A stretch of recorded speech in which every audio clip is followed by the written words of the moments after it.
How about that cigar? How about that cigar? Ladies and gentlemen, welcome to the Drew Estate Cigar Studios for episode 173 of How About That Cigar Live. Guys, thank you so much for joining us while we're live on Facebook, live on YouTube. And if you're listening after the fact on the audio podcast, thank you so much for making us a part of your regular audio podcast rotation. And if you are watching live on Facebook, take just a minute and share us out. Let everybody know that we have gone live and we have a great show for you tonight.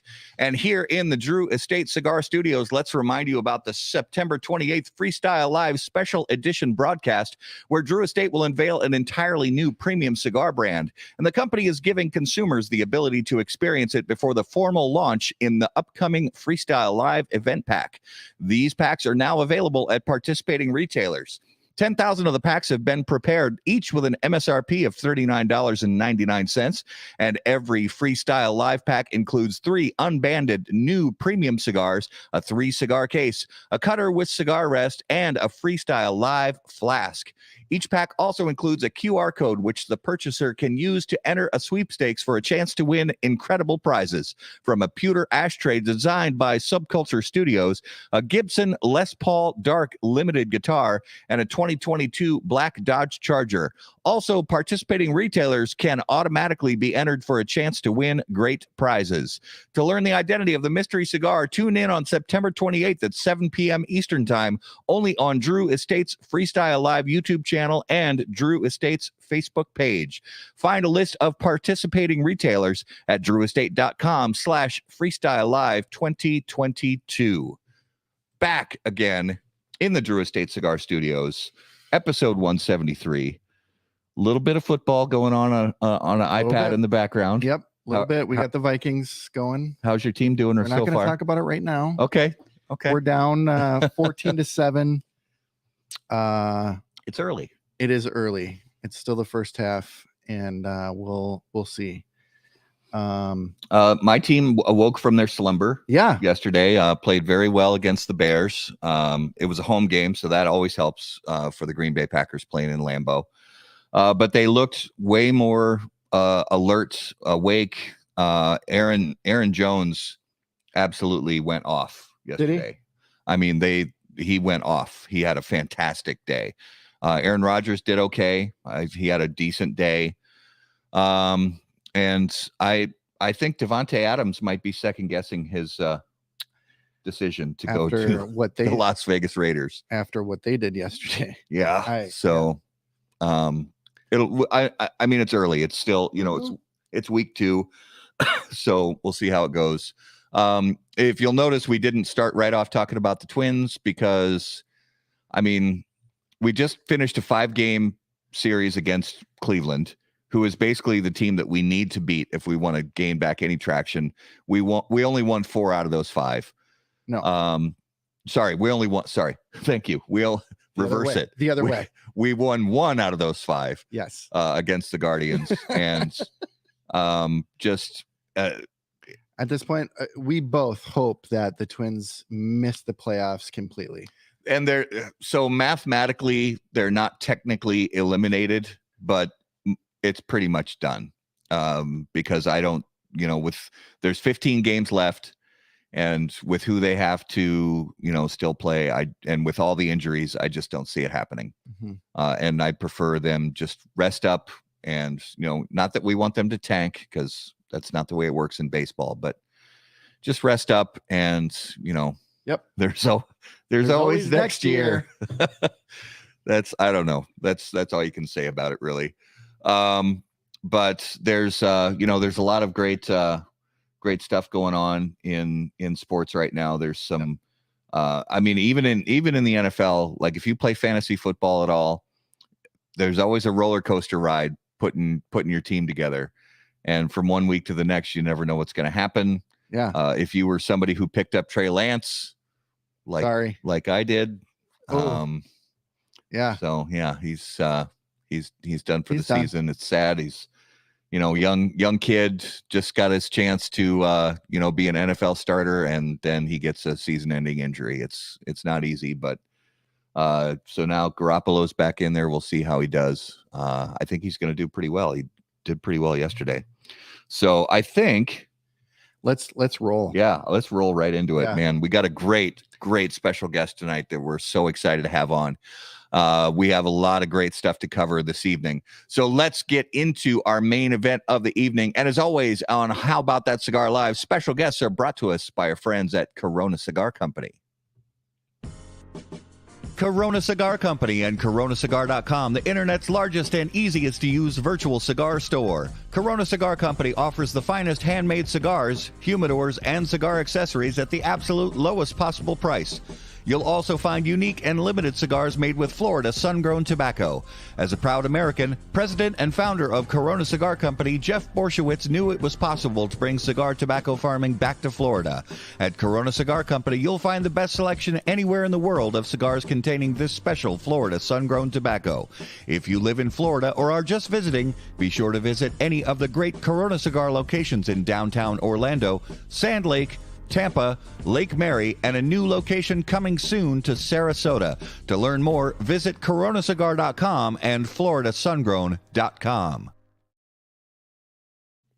All right, ladies and gentlemen, if you would please put your hands together and welcome to episode 173 of How About That Cigar Live, the legend, Mr. George Brightman. Welcome to the show, brother. How are you? All right, thank you, man. It's a privilege to be here with you guys. I appreciate that. You know, every time I see that Jeff in the Corona Cigar video there, when he's torching up his Florida sun-grown standing in the fields, I always want one of those leaves to catch fire, right? You know, like because he's got that giant torch in the cigar and he's right there. It's like, oh, come on, you know, let's just have a little flame there. That's good. That would be good to see. I won't be able to unsee that now. Every time we play that Right. clip. I look at it and go, it's got to happen, you know? Yes. So, George, before we jump in, if you would let us know where you're broadcasting from tonight and what you're going to be smoking with us. I'm in the back room of the new Capital Cigar and Tobacco, which is the new version of the place where, oh God, 10 years ago or more, I started doing the Draper Dialogues. It's formerly the W. Curtis Draper shop in Bethesda, and boy, we've had a lot of fun in this place. Right now, there's a bunch of guys out front watching football, so because it's the Monday night doubleheader, I had to stash myself in the back room storage closet. So if it looks like I'm coming to you from an Amazon warehouse, it's because that's pretty much my vibe at the moment. So you'll forgive the I feel like with the overhead light and everything looking at me, it's like I'm in a bad surveillance setup in a B movie, you know. But let's get to the good part. I want to tell you, I've got a great heater to smoke tonight. I'm trying to get the angle here. I'm going to burn a Winston Churchill late hour Churchill. So a Churchill. Very nice. And these things, man, they're so beautiful. You really, you know, you don't know whether you want to smoke them or sleep with them. They're just gorgeous. Yeah. Love that cigar. I love that. Well, I'm going to get mine fired up right now. Absolutely. So all right, get it done. Let's do it. When lighting your cigar, it is important to be patient, pay close attention to detail, and focus on the tobacco. In the same way, Steve Saka brings those same qualities to the ultra-premium cigars of Dumbarton Tobacco and Trust. Patience, close attention, and focus on the tobacco are the qualities that Saka and Dunbarton Tobacco and Trust have become known for. From Sober Mesa to Umbagog, Dunbarton has a blend that will fit your palate, your mood, and any occasion. Visit DunbartonCigars.com to learn more. You know, I love the fact that you guys have your voiceover for those. You know, the toast cam that Garrett does there is slowed down, so it's making people be like, okay, light your cigar slow, do this right. It's perfect, as opposed to the usual, you know, FedEx voiceover, you know, the rat-a-tat-tat delivery, right? You know, so I love that. Thank you, George. Oh, thank you. And anybody who knows me, if you're ever at an event with me and I say, hey, could I borrow your lighter? The answer is no. It's okay if you say no, because you know that if I borrow your lighter, I'm not getting it back. I'm probably going to use half the butane that's in the thing, because I take forever to light a cigar. Thank God. You know, the way to the way to really slow yourself down in lighting is to use matches. It's just that, you know, matches sort of went by the wayside once people got used to the idea that 90% of their smoking had to be outdoors, or if you were indoors, you were in a place that had so much air handling that it was like smoking on the deck of a speedboat. Right. Yeah. Absolutely right. So, George, for the uninitiated, for the people who don't know George Brightman, can you give us a little tidbit of where your story began in this industry? I started out as a child. That's a good place No, to start. compared to the other people in the industry, that's really what people thought when I was there. So it was 1973. I went to work part-time for David Berkebaugh, who was at that time had 3 Georgetown tobacco and pipe stores.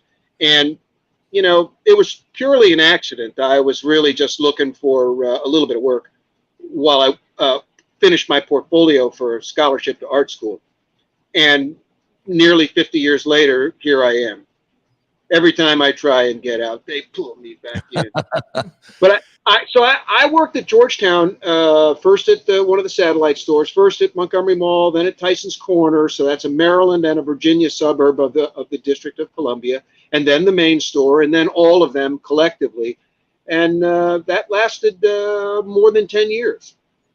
And I ended up leaving Washington, D.C. to move to New York to launch the retail operations for Davidoff of Geneva. Now, at that time, Davidoff White Label didn't exist. We were one of the first things that the Swiss tasked me with doing was reinventing the Xeno brand in the United States, in particular, the Xeno expression that I had exclusively at the shop on Madison Avenue in New York City.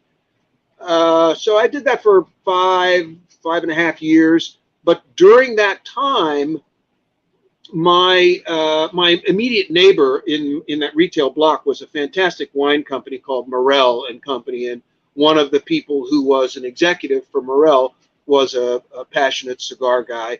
And he used to tell me about the, customers that they had. And he goes, we got this one guy, he really loves cigars. And so finally one day he comes over, he goes, I'm going to introduce this guy to you. He's the only person I know who's as crazy about cigars as you are, but I take no responsibility for what happens. And that person was Marvin Shankin. Yeah. And Marvin and I became friends and, traded a lot of things. I'd invite him to my events and he'd invite me to his. And, we got along famously. We were like fast friends pretty much the first day we met. But Marvin called me one day, a funky long distance call, and he said, we got to talk. I'm going to start a cigar magazine. And that was as a result of Marvin's very first visit to Cuba. And he made the mistake of leaving Cuba on a Cubana Aviacion plane that was flying to Mexico City, and he thought he was going to die. He thought the plane was going to crash because they used to fly these old Tupolev, these Russian jets that were, left over from the Korean War and shit like that. It was a joke. So he really thought he was going to die. And he said to himself, if I ever get off this plane, I'm going to start a cigar magazine because I always wanted to do it. So he calls me from Mexico, from DF, and he says, I'm going to start a cigar magazine. So I said, okay, Marvin, well, when you get back to New York, come and see me, and I'll tell you what mistakes not to make. And he goes, what do you mean? And I said, well, you think you're the first guy that tried to do this? I'll tell you about, the mistakes that other guys that started cigar magazines made, and we'll fix them, and you'll be fine. He never left me alone after that.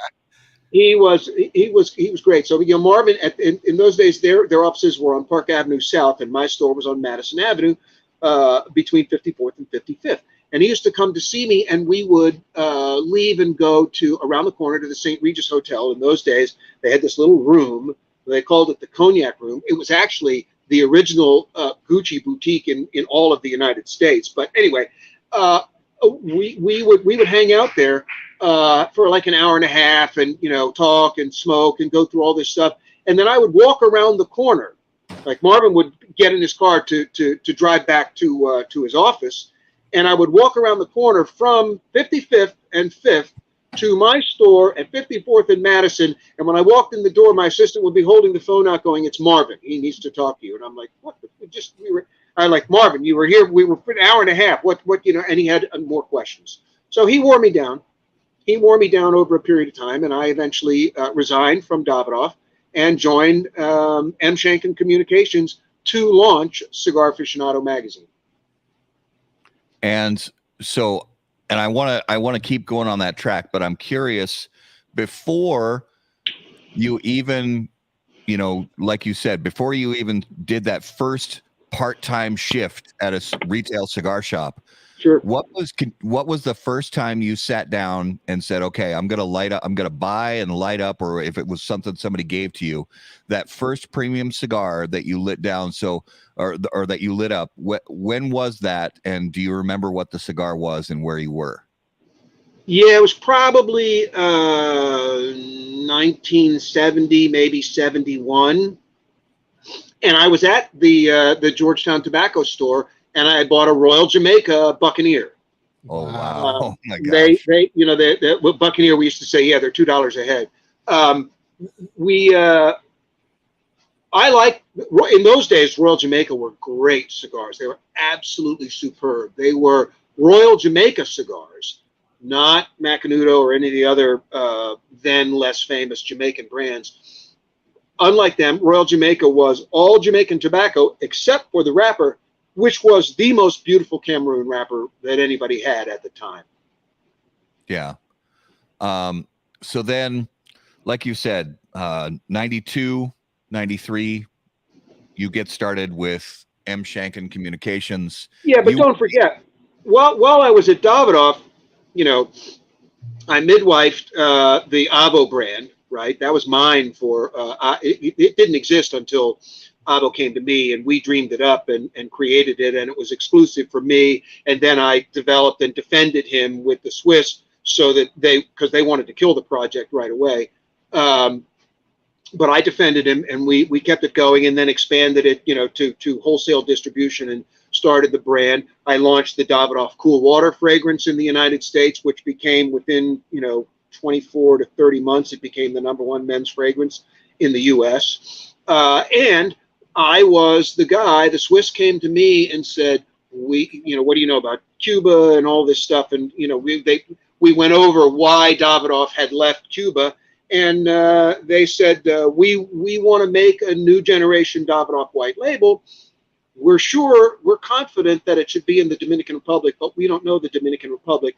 It's up to you to recommend what factory that's going to happen.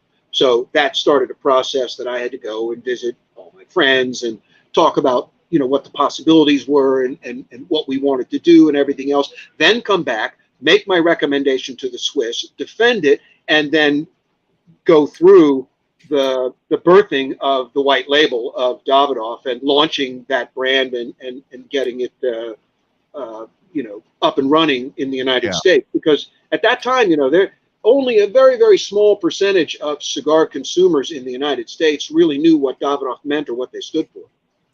So I've always been curious about this. Prior to Cigar Aficionado launching, as far as I'm aware, the only thing that was out there, as far as cigar, cigar publishing, things you could read about cigars, there were books in libraries and things like that. But aside from maybe the odd article in the New Yorker or GQ or Esquire, was there a dedicated tobacco magazine aside from a trade magazine anytime at all? Outside of trade, no. Other people had tried. Okay. Remember Al Goldstein, the guy that was the publisher of Screw magazine? Yeah. The Porn King? Yeah. Al started a cigar newsletter. I actually had a lot of the original art. He came to see me, again, at Georgetown. He came to see me to ask questions about that. He ran it for probably, it was a quarterly, on sort of colored, heavy paper stock. There was no photography. It was illustrations. He had some interesting ideas, but of course it was Al Goldstein, so he was destined to fuck it up. And it couldn't get. There was no hope of getting respectable distribution for that because he was Al Goldstein, the publisher of Screw magazine, and people were like, no, you know. And there was another in the 1970s. There was a beautiful cigar magazine, and don't forget, in the 1970s, there was, you know, the cigar business was the redheaded stepchild of the tobacco industry. There wasn't real margin in selling cigars, and you know, you didn't have the diversity of brands, but people understood what the lifestyle was. So it was interesting. You know, they had coverage of this. There was a famous restaurant in New York, and the maitre d', after you had, you know, surrendered a fortune, what at that time was a fortune for your dinner, the guy would come over and go, cigars, and they'd wheel over this chest, and he would take a little cognac and pour it on his palms, and then roll the cigar in it and pass it over a candle so the whole cigar lit up, you know, and then he would roll the cigar in his hands over the tip of the candle flame to light it and make this big presentation to you, you know, all of which meant that they could charge you $15 for a cigar that, you know, cost $1.75 or whatever. Wow. But anyway, that magazine actually had a little bit of advertising, not specifically. There were probably one or two cigar ads in it, but nothing professional. The whole thing was like it was probably, well, I want to say it was 36 pages, and they only made like 2 or 3 issues, and then it folded. So again, those were things that you know, I had in my possession, and I had been familiar with their life and death cycle. So I wanted to talk to Marvin about how not to make those mistakes. So, you know, Marvin, when he was bringing me on board, and we were in the office at M. Shankin, he goes, I want you to meet somebody. And he goes, Janice, bring me the clippings. And Janice McManus, who was Marvin's personal assistant, genius, a fantastic woman. The company wouldn't have run without her. She comes in with this big stack of Xerox clippings in New York Times and Perry Match and all these places, you know. And I'm looking at him, he goes, and these were all written by Gordon Mott. You know, he works for me, and he's bringing in Gordon, who became the managing editor. At the time, Gordon was editing a spirits industry trade publication for Marvin. But Gordon was a serious cigar guy, not with the same focus that I had, obviously. But anyway, he's sitting there with he's putting these clippings in front of me like there's something. And I went, yeah, Marvin. And I reached down to my briefcase, and I opened it up, and I pulled out the originals of all those. He was showing me Xerox copies of these things. So I said, here's the issue of Perry Match. Here's this is the Washington Post. Here's the, you know, this is the Wall Street Journal. I gave him all of them, and he's looking at me like, what, you know? And you know, that led to a conversation where he said to me, you have to introduce me to somebody like you to help me get this magazine started. And I went, Marvin, how long have you known me? And he sort of, you know, I said, don't you know, there isn't anybody like me. There isn't anybody that lives, breathes, and sleeps cigars the way I do. And he goes, okay, well, then what's it going to take? And that's how I started. And you're right there. At that time, there really weren't. I mean, today it's with the internet and social media and things like that. There's a lot of guys out there, us included, who, you know, give ourselves the title cigar nerd, you know, that we'd love to consume as much as we can and learn as much as we can. And there are a fair number of us out there. Yep. But back in, the 70s to the early 90s, that you were a rare breed. Well, there was no cigar media. Cigar Aficionado created cigar media. You know, a bunch of things happened immediately after us. You know, Aaron Sigmund created Smoke magazine, and then he had successive iterations, different things that he did, which were all interesting sort of counterpoints to Cigar Aficionado. All of the trade magazines reinvented themselves in our image. There were a lot of things that happened as a result, but none of that existed when we launched, which was, you know, it was fantastic. That's why I said we created this way of thinking about cigars as a business, not just a passion. The passion part was why you attracted all these extraordinary people. You know, I mean, the cigar industry is littered with these creative geniuses and extremely passionate people. And they've given, you know, all of us tremendous pleasure with the things that they have created or that they have built as institutions to introduce us to the pleasures of a great cigar. I mean, that was my role. I spent 20 plus years on a soapbox preaching the benefits of a great cigar, what it could do for you in your life. So George, I got to ask, what was that moment that, we talked about your first cigar, but what was that moment where you're like, this is special, this is amazing, I'm diving in to cigars? Well, that's a little complicated in a way. I was always really interested when I got into the tobacco business, you had to know about pipes, which meant you had to know about, briar and how you got it and how you aged it and worked it and carved it and every other aspect. You had to know about pipe tobaccos. You had to know about accessories. I had to be able to take apart and service most of the lighters that we sold. I mean, there was a lot to it. And the cigar business, because there weren't margins in the cigar industry, it didn't get as much attention, but I was always passionate about it. And David was great because he, indulged me in that. Yeah. Mm-hmm. I used to take my vacations from Georgetown Tobacco, get in my car, drive down to Little Havana, and spend a week going through all the chinchillas. That's how I met Ernesto Carrillo and his dad first. Oh, wow. In the 1970s, in the mid 1970s. So real Yeah. quick. But I'll give you, just to get to Garrett's point right here. Yeah. One of the things that the reason why I was thinking about how everything that you had to do as a tobacconist in that era, the ne plus ultra of being a retailer at that point was to be a part of what Dunhill called the principal pipe dealer network. And once a year during the trade show, they had this magnificent black tie dinner, and you would go into a very, very, very exclusive place, usually like a corporate boardroom dining setting, something like that, not just any restaurant. And there would be hundreds, if not thousands, of pipes laid out.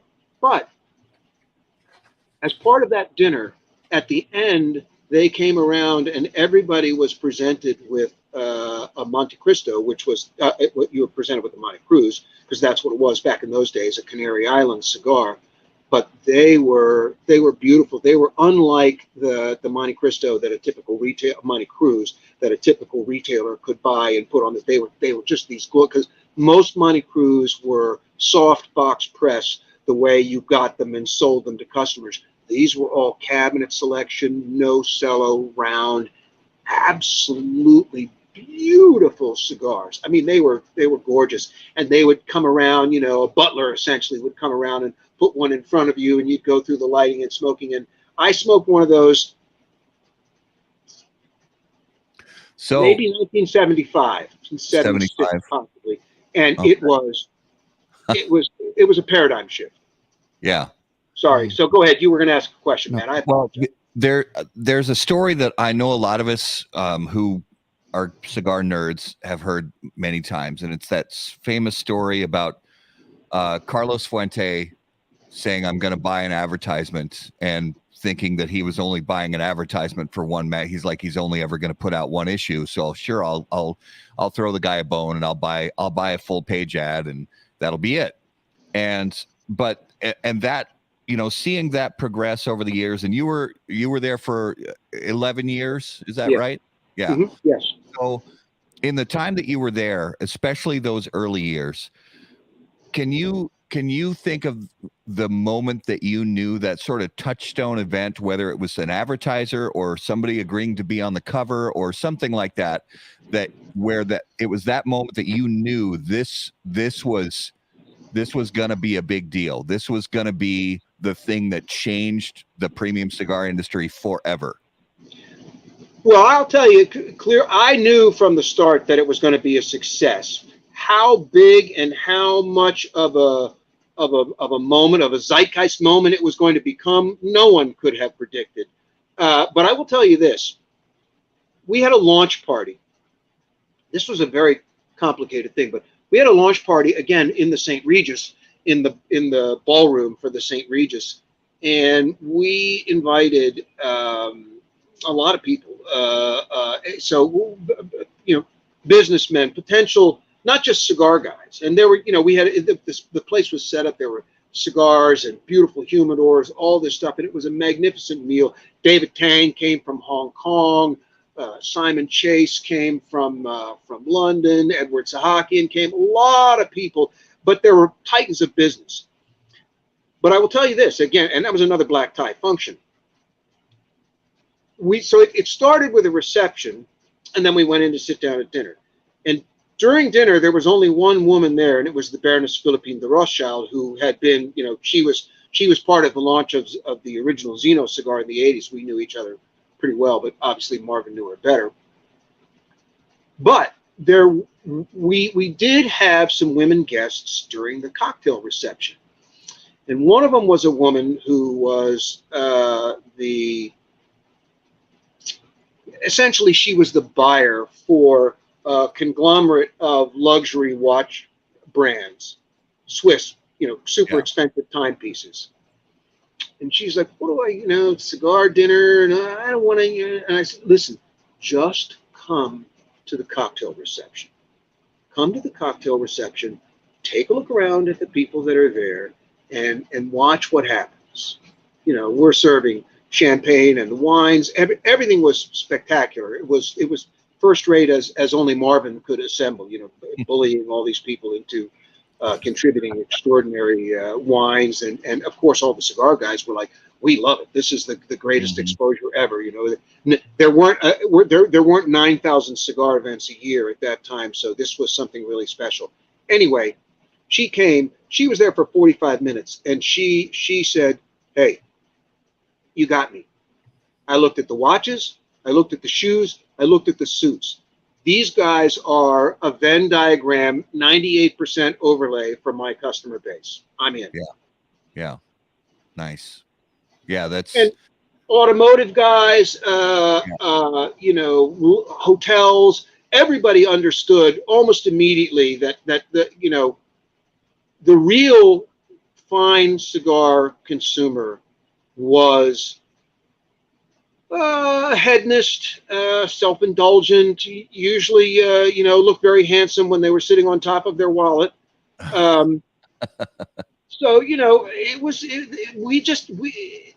It caught fire.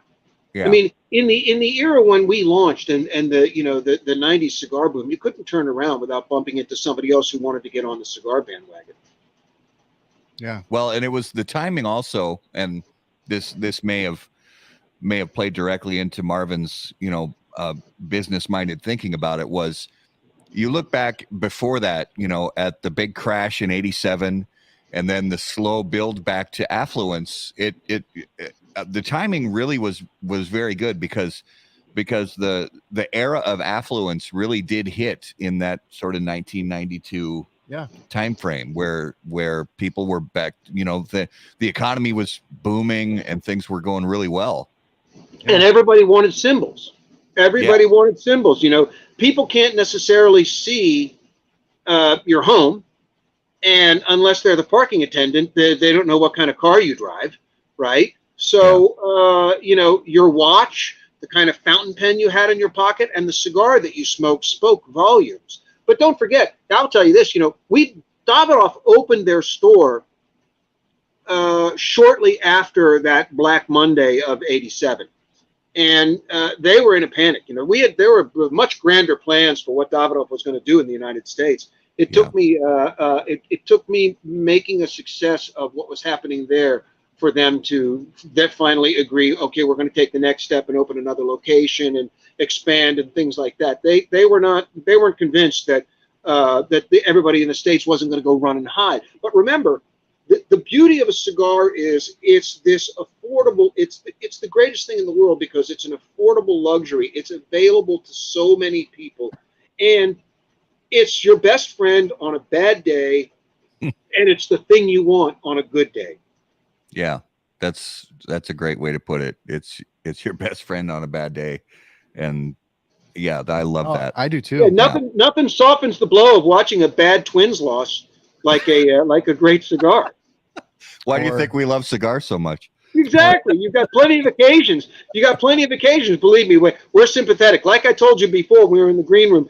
The Twin Cities in Washington, D.C. should be sister cities. Yes. We have created so much, and mostly misery. I mean, if you think about it, we sent you, you know, the senators, which are, you know, they're the reason why the Broadway show Damn Yankees exists, right? Because it's about what perennial losers they were.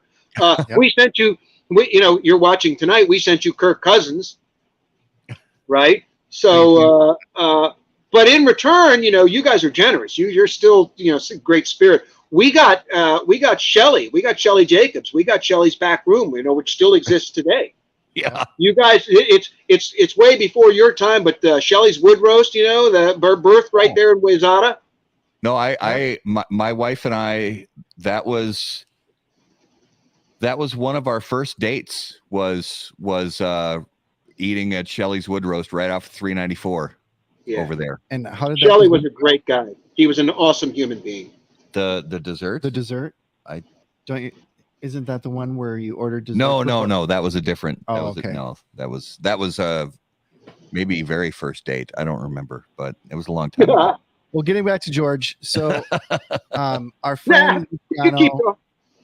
Go ahead. Sorry.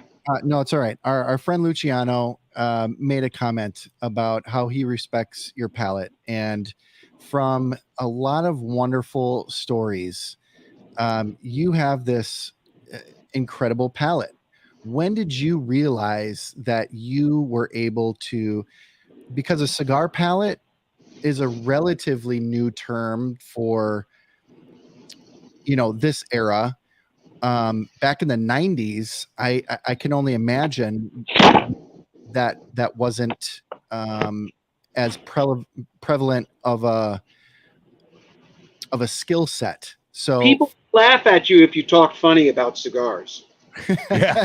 Seriously, you know, you'd be sitting there they go, "What are you talking about?" You know, and which, by the way, you know, that exists everywhere. There are people who resent the pretentious language that's involved in wine. There are people who are suspicious if you try and describe what you taste in whiskey. Speaking of which, the reason my monitor fell over is because I'm bringing out my Stanley kit travel, because I'm here in the back room. I knew that I wasn't going to have accessories, so I brought my whiskey in my little kit. And I'm pretty sure, even though this is Old Elk, it's from Colorado, but I'm pretty sure that this is a whiskey that's made with Minnesota rye. Ooh, very nice. Love it. So getting back to palate, So back to a cigar palate. I'll tell you this: when I was really, really young, one of the first trade shows that I went, you know, in the 70s and into the 80s, the trade show was always in one place. It was in New York City, and you went to the Hotel Pennsylvania, right opposite Madison Square Garden, and there were just floors, and the exhibitors took rooms, and the big ones and the fancy ones had a hospitality room besides where they had their product exhibited. And you went down the hall. You know, you went from room to room to room, and some people went down one side and back the other, and some people crisscrossed. And then when you got to the end of the hall, you took the stairs to the next floor and started the same thing. One of the places that I discovered in my first trade show was a small, very unpretentious room called Antillion, which was the business that Manuel Quesada had with Juan Sosa, and they were, they had a lot of interesting stuff. But in there was there were two tremendous tobacco brokers that I met there over those years in the 70s. One was Jerry Edelman's dad and his uncle Alfred Edelman, who was a legendary tobacco dealer, broker. And the other was Heller Marifel of the Marifel clan of Cameroon fame.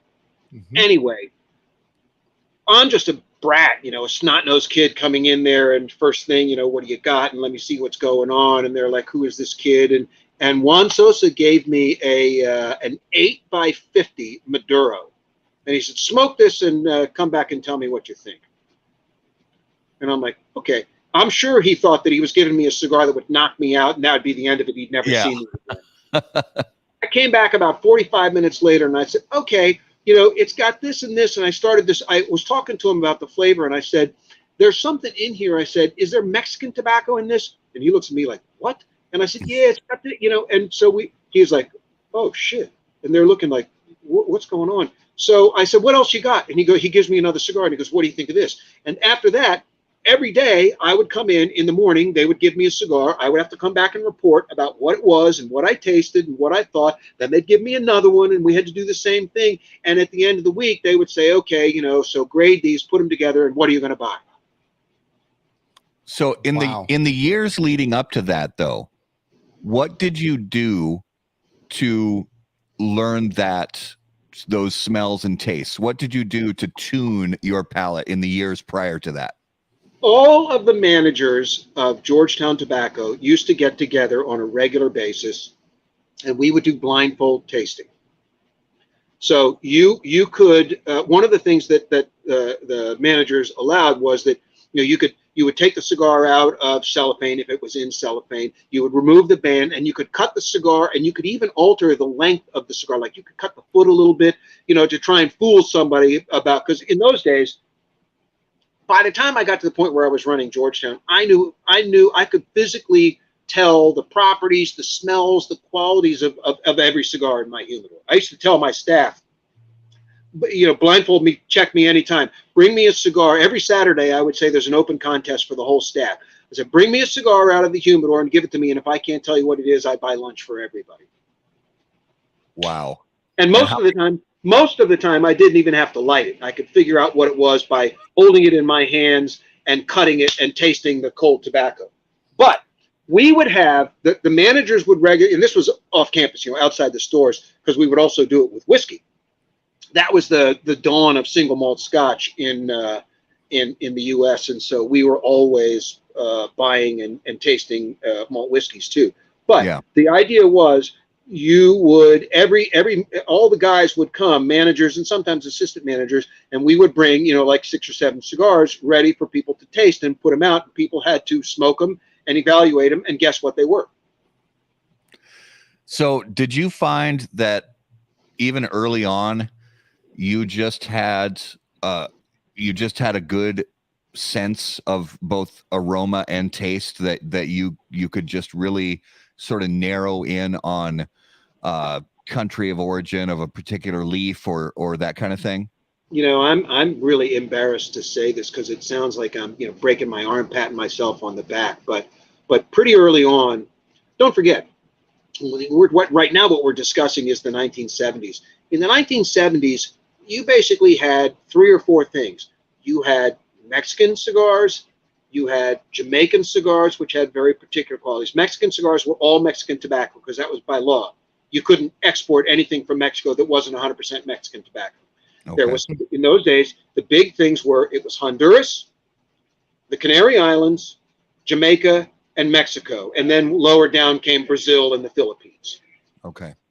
I could tell, and there were really only 3 factories of note in Honduras. So I could figure out from looking at a cigar and how it was made, I could say, this is a Villazon cigar. This is a cigar from Sal Fontana's group, Caribbean tobacco, what became Baccarat and and eventually Camacho. So I knew theirs. I could tell by the cigar making techniques which factory in Jamaica had made a Jamaican cigar, because they had very specific, they occupied a particular range in terms of flavor. And the Canary Islands were essentially, there were really 2 factories that were important. One of them was the leader by far. That's who made Monte Cruz and Don Diego, and then Flamenco and a couple of other things going forward, like Henry Clay, for instance.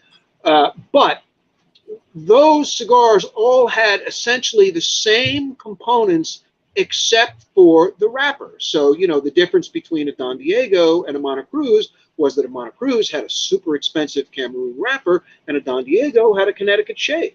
And so I could look at them and tell, and because I was interested, I was always at the trade shows going, what about this and what about, I bugged the guys from Royal Jamaica so much that the Jamaican guy that they used to bring every year said, all right, sit down. You're going to learn how to do this yourself. And he taught me to roll cigars because he's like, I'm sick of answering your fucking questions. You're going to figure out, you're going to see, you're going to handle the material, and you're going to see what it's like to try and stretch a wrapper. You're going to see what it's like when you're making the bunch, and when you make it wrong, you can't draw on it. All that. He was fantastic. The guy was great. He had hands bigger than my head. He was unbelievable. He could roll these double Corona cabinet selections.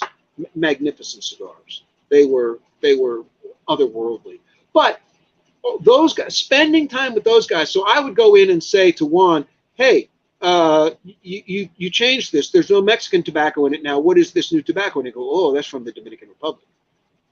And that was news because, listen, in the time when I started in the business, if you had said to an American, find me the Dominican Republic on a map, unless he was a Marine that had landed there to invade, there were chances were 1 in a million that a person could identify it. Yeah. So we got a cool viewer question I want to pop up on screen. So Steve says mom was the authority in cigars in the early 70s and his name was Richard Carlton Hacker. Yeah. Did you know him? Very well. Okay.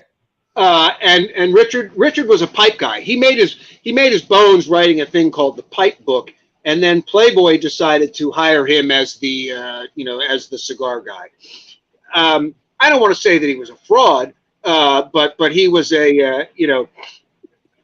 was a great pipe guy. He really knew, he knew his minutia about pipes, and he was into certain kinds of tobacco. He was like Richard was never in tobacco processing plants the way I was. I was going to places where they were growing it, where they were harvesting it, where they were fermenting it, where they were blending it. I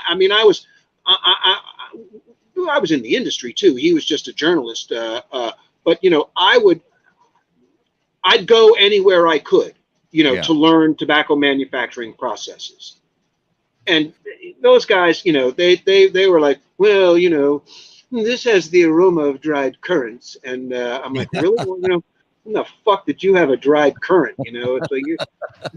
So Hacker was Hacker made a name for himself, but he was never.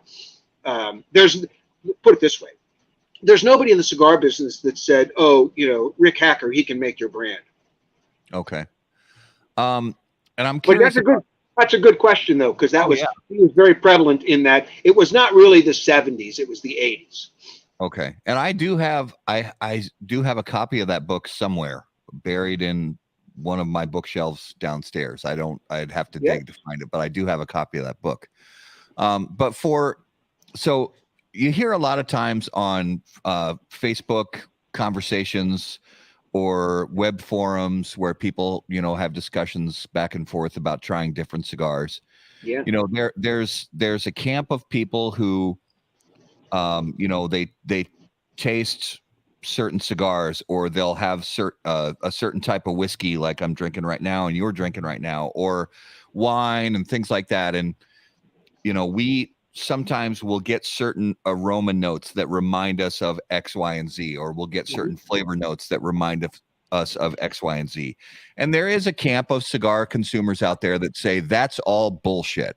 And I don't disregard if they believe it's bullshit, then they're welcome to believe that if they want to. So for consumers, the casual cigar consumer and then the cigar nerds, how can it benefit us as cigar consumers to just pay a little more attention to what we're tasting and smelling as we learn our way through the hobby and the brands? Well, let's two things. One, if I tell you, oh, that's not the right way to do this, and don't cut that, and use this and blah blah, and I'm prescribing etiquette and telling you, you need to do this and you need to do that, and your grandfather taught you different, who's the asshole in that scenario? so that it's cigar. To me, one of the things that makes cigars such a joyous hobby, if you will, passion for me, is the sharing, the social aspect. Yes. And if you want to communicate with your friends about something that you've discovered, like there's nothing better than saying, "Oh wow, man, I found this cigar. It's absolutely incredible. I've never seen it before. It smokes like a dream. It has this, and they're sitting there and they're saying it's not mild, but it's not too strong, and they're stumbling to sort of. So the other person is like, okay, I don't really, I don't know. What are you saying? Is it the best cigar you ever had, or is it just good because it was $5, or what? So in order to successfully communicate, you have to have a little bit of commonality. You have to establish some vocabulary. Yeah, nomenclature. Yeah. When we started this with Cigar Aficionado, there was a lot of pushback. There was a lot of pushback from people in the industry. I'll give you one example. Carlito Puente was absolutely opposed to what he called the flowery language that was employed in ratings and descriptions of cigars that we would publish. And he's like, I don't get that, And there were a lot of old school tobacco guys that said, it tastes like tobacco. It's either good or bad. It's strong or it's mild, It smells good or it stinks, And they had all, it's like, yeah, but that's bullshit, because that's not the way they're describing when they're selling leaf. When guys are saying, I have this incredible tobacco and they're going to talk to you about the properties that it will add to a blend. So, publicly they might have been poo-pooing some aspect about that, but privately they had their own lingo for how they would reference raw material. Yeah. But Carlito was like, I don't get that, And then one day he was smoking a cigar and he did a retro hail, and he went, black cherry. And he goes, I tasted black cherry in that cigar. And all of a sudden the whole world opened up for him. And he goes, yeah, I understand associative descriptions of tobacco now. And he became a great ambassador and a proponent. Not that he uses, like, ooh, he doesn't, he's still not one for highfalutin Right. References, but he can absolutely narrow down and give you beautiful descriptions of the qualities that particular tobacco has. Yeah. Well, and I remember distinctly something similar for me the first time that I was smoking a cigar, and it wasn't even, this was a cheap cigar, and this was probably 10 years ago. And I like the idea of cheap. That means $5 or $6 to you, right? No, it was a $3 cigar 10 years ago. Inexpensive. And I was smoking this cigar, and I never really fell into either camp as far as like, oh, tasting notes are bullshit or any. I just smoked them to enjoy them. But I remember smoking this cigar, and it had it was an inexpensive budget cigar that had a Connecticut shade wrapper, and I could, looking back, I'm certain there was a lot of Dominican filler in it because it was extremely mild cigar. And I remember getting this super distinct flavor, like, this is peaches, plain and simple. It's peaches. And I was like, I've got to be losing my marbles. So I took a break. I drank some water. I went back. I took another puff. I was like, fucking peaches. And from then on, it was kind of the same thing where all of a sudden I just started paying attention. And I know that tasting notes for some people are very subjective, where one person will smoke a cigar and they'll say, I get these notes that sort of remind me of, walking into a saddle shop. It's kind of leathery smell. Or I'll get these notes that are kind of like, somebody just opened up a can of cocoa, and things like that. And I just try to pay attention to them as often as I can. And we put those notes into our reviews simply so that we can have, like you said, George, a common nomenclature across the board to help you identify what's what and what you like. Even if it's but before I go further on that, let me ask you a question. When you were smoking that cigar and you got the peaches taste, were you retrohaling at that time? Did you get it then, or were you just that was the genesis of my retrohaling days. And I am a retrohale for life guy now, and I have been ever since. If you want to really taste the tobacco, I put just about, depending on how strong the cigar is and how much spice it has, You know, there are some cigars that are extremely spicy that I don't really want to feel that burning sensation in my nostrils all day. So I'll retrohale maybe every third or fourth puff instead of every single puff. But like this Davidoff right now, this is a great example. And we've talked about this on the show before. This cigar is, there's a lot of complexity to it, but it's so mild that I could, if I wanted to, inhale this cigar. I'm not going to. But the retrohale is like, it's like butter. There's no bite whatsoever when when you push the smoke out of the nose. And it's like velvet. I used to say it's got that talc quality. If it's got that powdery delicacy, you know, that's just sort of dancing across there and you can barely tell, then you know that you're in the hands of beautifully aged tobacco and that the blend is balanced. As opposed to what is more popular these days, which is feeling the rake going through your sinuses. Going, hi, we're smoking now. Yeah. Well, and Garrett, actually, this is one thing I picked up from Garrett that I didn't do. I was always I'd take in the puff and I'd let out, and within a very, very brief second, I would let out 70% of the puff, and then I'd let the remaining 30% drift out of my nose. Yeah. But Garrett's the one who actually encouraged me to hold the smoke in my mouth for a few seconds, count to 5 before I let it out. And it really did make a big difference in the way that I experienced what you register. Because then you're encompassing your entire palate when you do that.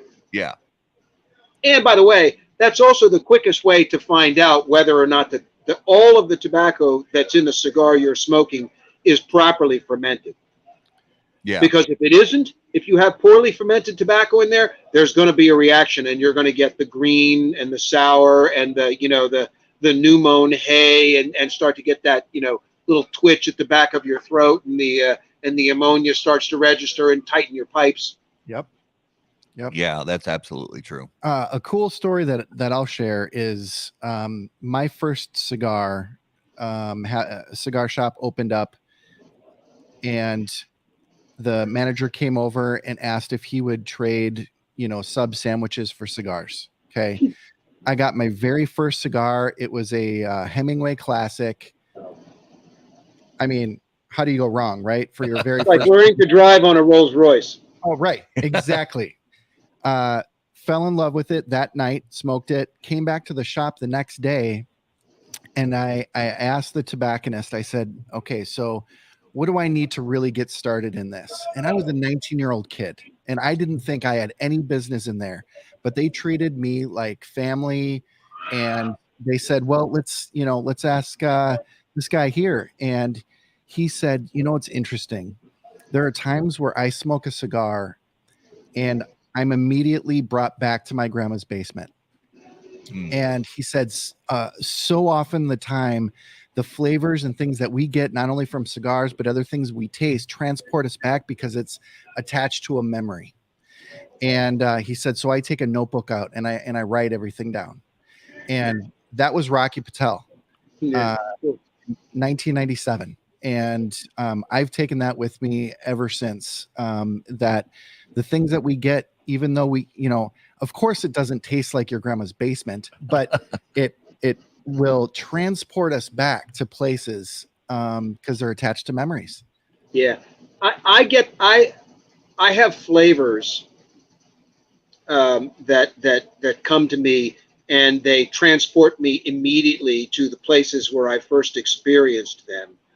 And in fact, I'll tell you this, Luciano, when I was very generously, thanks to John Huber and Mike Condor and Luciano, when I first smoked Mil Diaz, the very first time that I smoked one, I said, my God, man, I was not even a third of the way through, and it was giving me flavor notes and experience. And I went, I swear to God, I'm in a chinchal on Calle Ocho in Little Havana in 1975.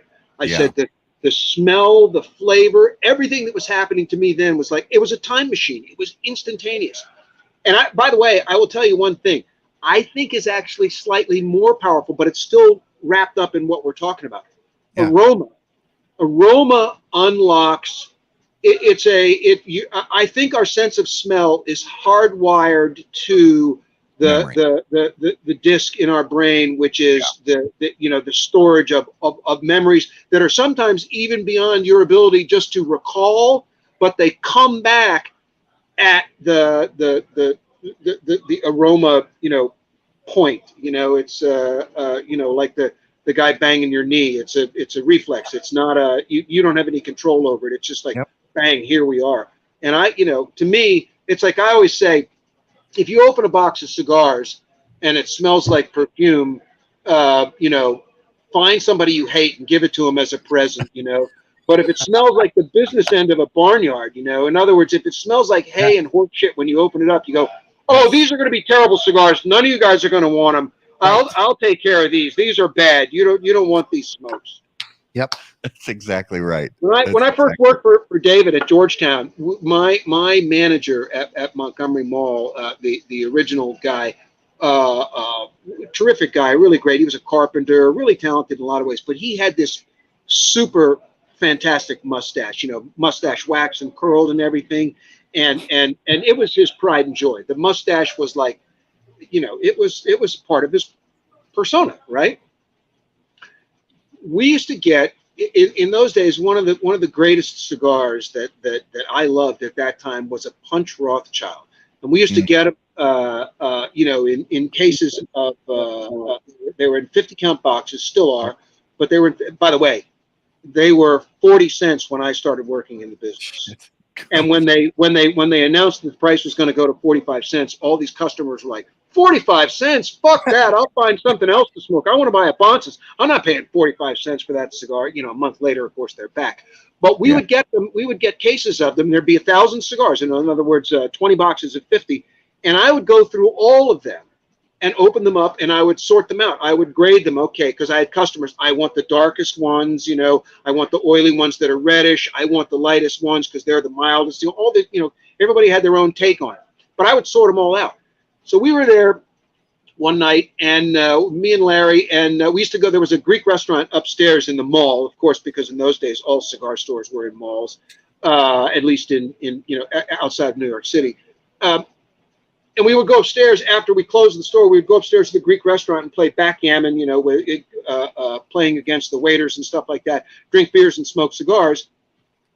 And I said, Larry, I got the best box of Punch Rothschilds that we've had in a year. We're going to take a couple of these cigars up there and smoke them. So we start, and we're up there, and it's getting late, and we're playing.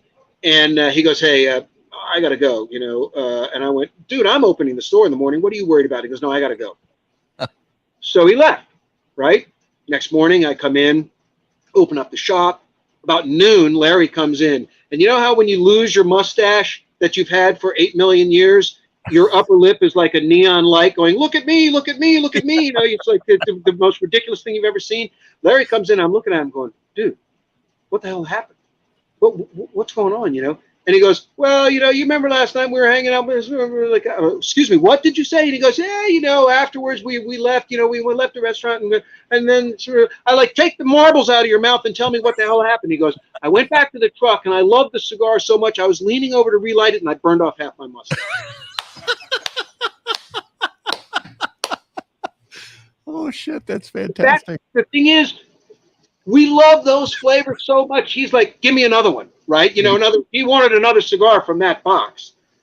Forget the mustache. So, talking about aroma, we talked about this in the green room. One of my favorite stories that I've heard you tell a few times is sitting with Carlito Fuente and him puffing on this this project of his. Please indulge us in this wonderful story. Well, so first of all, it was that Cigar Aficionado days, sort of early days, and we were in the Dominican Republic. We'd been visiting all the factories, and Carlito was not there. Carlito had been in Tampa on company business, and so we were all leaving. We were finished at the end of a week in the DR, and we were in Jack Tar Village. I forget the name of the restaurant, but anyway, we were there, and there, there were tons of people.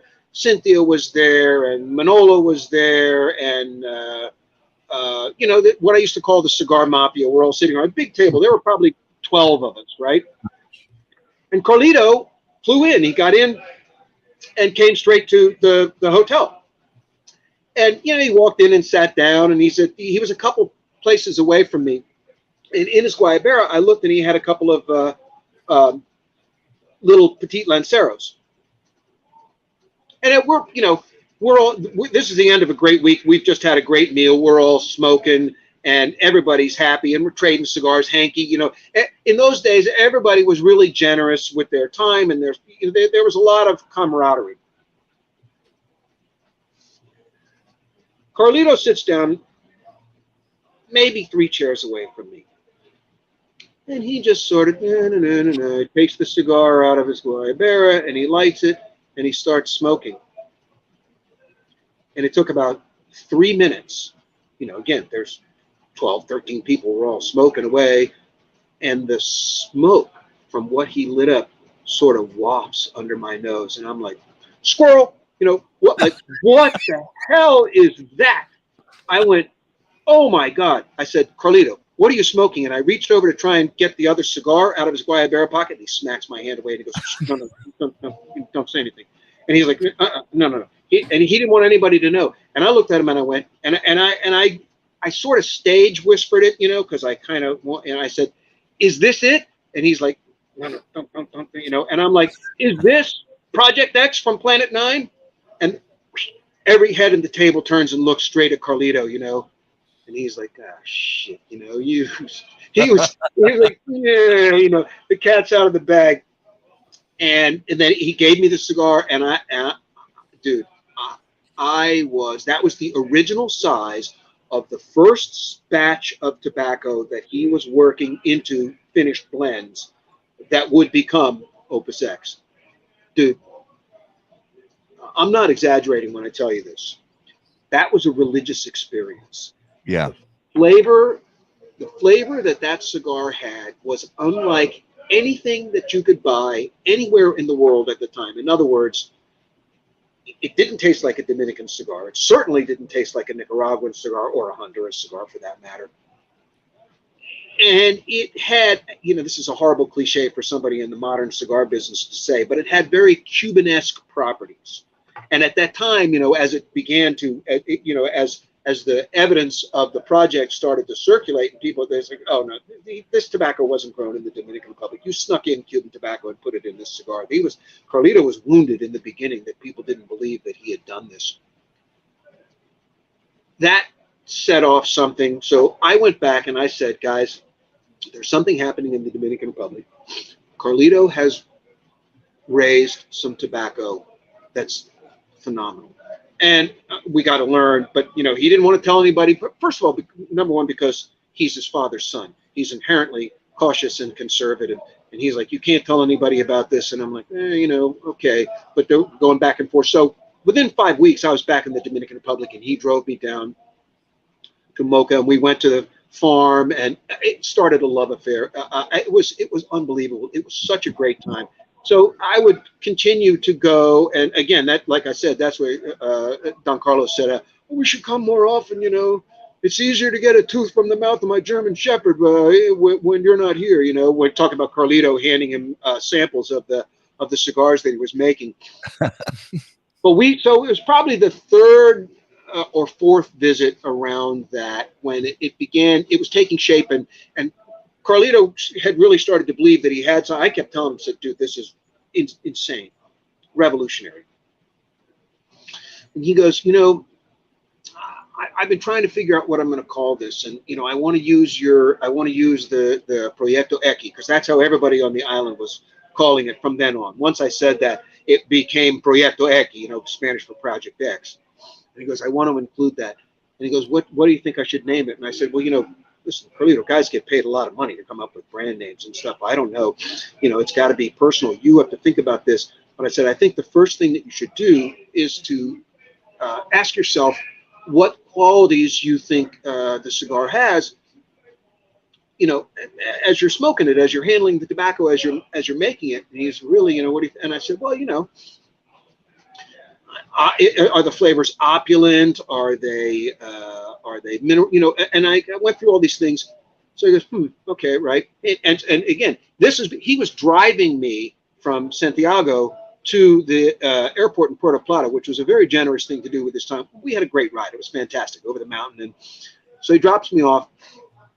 I get on the plane and fly home. It's the middle of the night. I'm back in New York City, and my phone rings, and it's Carlito. And he's like, I got it. I said, Carlito, what are you talking about? It's 3 o'clock in the morning. What are you know? And he goes, he goes, I got it. He says, remember when I asked you about the name for the cigar? And I went, yeah. And he goes, well, you use the word opulent. And I was embarrassed to tell you that I didn't know what that meant. So when I got home, I looked it up. And while I was searching for the word opulent, I came across opus. You know what that means? And I'm like, yeah, opus, your magnum opus. It's your crowning achievement and everything else. That's very apt. And he goes, yeah, that's it. We're going to call it Opus X. Get it? Opus X. He was going through. He was so excited. He was like a kid on Christmas morning, just opened a bicycle under the Christmas tree. It was phenomenal. And that's where it came from. Wow. What an incredible story. I love it. I love the story. And I will never, ever, ever forget the smell of that tobacco coming down the table and under my nose. And I'm like, what the hell is that? I had never, it was magic. Oh, so I have to go here because we reached out to some people who know you pretty well, looking for, some questions to send your way while we had you on the show tonight. And I'm sure do you have to warn people with small children? Maybe tune out. Hopefully there's no kids watching, but right. One of the things, and I know this story's been out there before, but I actually got this from 2 separate people who know you very well, who said you have to ask George about this. And in a nutshell, and I'll just give you, because you're going to know it as soon as I say it. Tell us about the 10 blind cigar story. Oh God. Were there how many cigars were there?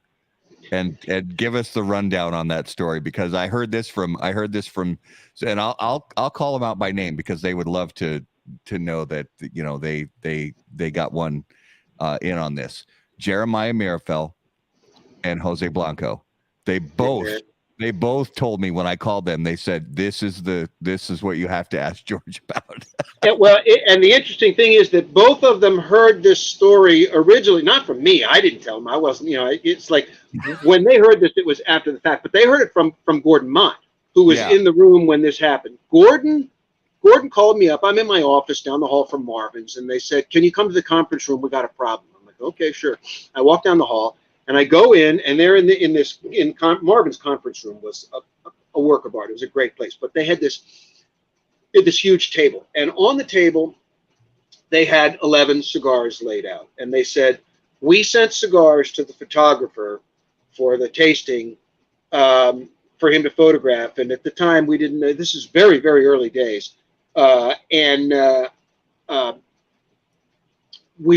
we were initially photographing the cigars naked. There were no bands or anything like that to begin with. And they said, we sent the photographer the cigars to take the pictures, and he sent them back to us, but he didn't keep any of the ID, the bags or tags or anything like that, so we don't know what's what. And I looked at him, I said, what are you kidding? What? And he goes, yeah, no, we don't know what these cigars are. And I went, please. I said, that's a Punch Rothschild from Honduras. That's a Hoyo Epicure from Cuba. That's a Monte Cristo number 2. This is a Partagas number 9 from the Dominican Republic. I want to say that there might have been a Macanudo Earl of Lonsdale. There was, to be honest, I'm sorry. I'm not doing a very good job. I can't remember all 11 cigars. But anyway. So this was all by sight? You didn't pick these up and smell them? This was all by sight? I pointed at them. They were laid out on the table, and I would roll them over, and I'd say, that's what this is, that's what this is, that's what this is, going all the way through. And Marvin and Gordon look at each other and go, that's it. And they turn back to me, and they go, you're off the tasting panel. I went, what? I am the fucking tasting panel. What are you talking about? You're off the tasting panel. And I go, well, what are you talking about? And I said, we know what these are. I said, you can't participate in a blind test because there's no such thing as fooling you. You don't need anything. You look at them and tell us what they are. Yeah. So you can't be in the blind test. So anyway, And I'm like, it's bullshit, you know. So that's how I got stuck being the tasting coordinator in the beginning. I had to be the one that assembled all the cigars and tagged them, you know, put the letter on them and the number and everything, and put them in everybody's humidor, and then accumulate the answers. Gordon would tell the story. He told the story to people like it was so great. He got 10 out of 11. And I'd be like, bullshit, I got 11 out of 11. What the fuck are you talking about? He goes, it wasn't a Punch Rothschild. It was a Hoyo de Monterrey Rothschild from Honduras.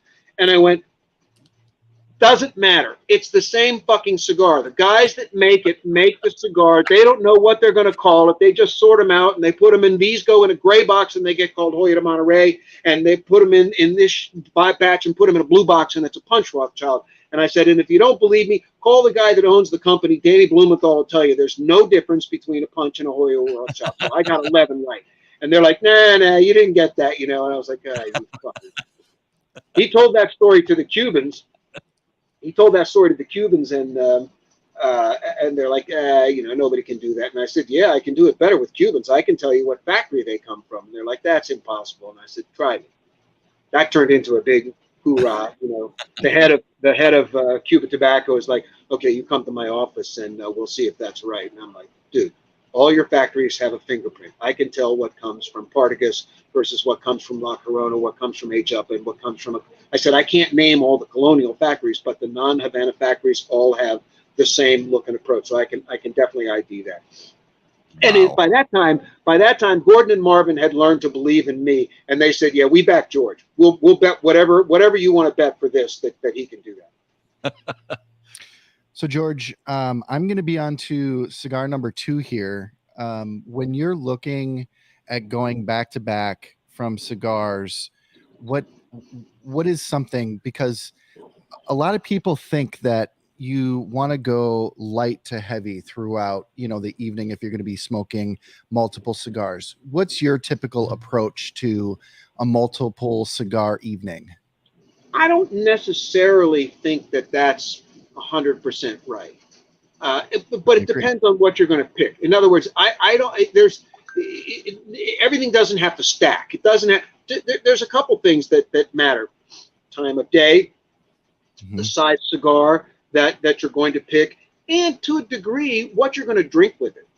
Because what you're going to drink is going to, you know, maybe soften or enhance some of the things that you would experience in it. But I can tell you this: I think some of the greatest cigar experiences I ever had were, you know, at 12:30 or 1 o'clock in the morning, after smoking 5 or 6 cigars in a day, sometimes even in a tasting environment, you know, where I'm going through factories and stuff like that, or a day when we're working on a blend and we're trying all these different varieties, and I will pick up a smaller ring gauge, shorter cigar with a beautiful blonde wrapper that has, let's say, a creamy profile. And it's the greatest nightcap cigar you can possibly imagine.